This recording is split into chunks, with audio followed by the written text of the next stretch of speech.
Ruth chapter 2.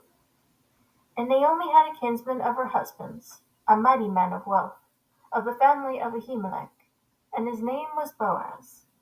And Ruth the Moabitess said unto Naomi, Let me now go to the field, and glean ears of corn after him in whose sight I shall find grace.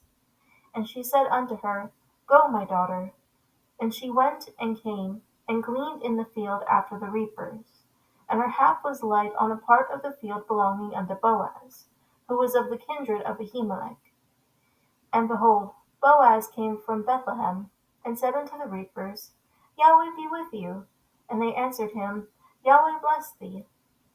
Then said Boaz unto his servant that was set over the reapers, Whose damsel is this?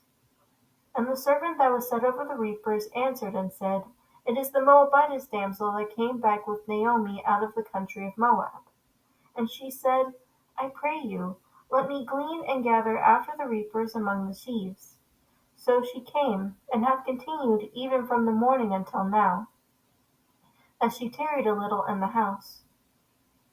Then said Boaz unto Ruth, Hearest thou not, my daughter? Go not to glean in another field, neither go from hence, but abide here fast by my maidens. Let thine eyes be on the field that they do reap, and go thou after them. Have I not charged the young men that they shall not touch thee? When thou art athirst, go unto the vessels, and drink of that which the young men have drawn. Then she fell on her face, and bowed herself to the ground, and said unto him, Why have I found grace in thine eyes, that thou shouldest take knowledge of me, seeing I am a stranger?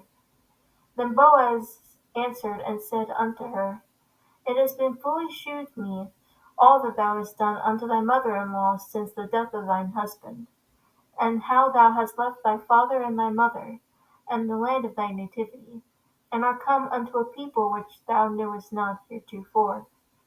Yahweh recompense thy work, and a full reward be given thee of Yahweh Elohim of Israel, under whose wings thou art come to trust. Then she said, Let me find favor in thy sight, my master, for thou hast comforted me, and for thou hast spoken friendly unto thy handmaid, though I be not like unto one of thine handmaids. Then Boaz said unto her, At meal time come thou hither, and eat of the bread, and dip thy morsel in the vinegar. And she sat beside the reapers, and he reached her parched corn, and she did eat, and was sufficed, and left. And when she was risen up to glean, Boaz commanded his young men, saying, Let her glean even among the sheaves, and reproach her not. Let also some handfuls of purpose for her, and leave them, that she may glean them, and rebuke her not. So she gleaned in the field until even, and beat out that she had gleaned, and it was about an ephah of barley. And she took it up, and went into the city. And her mother-in-law saw what she had gleaned.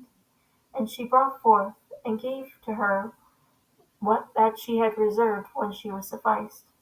And her mother-in-law said unto her, Where hast thou gleaned today? And where wroughtest thou?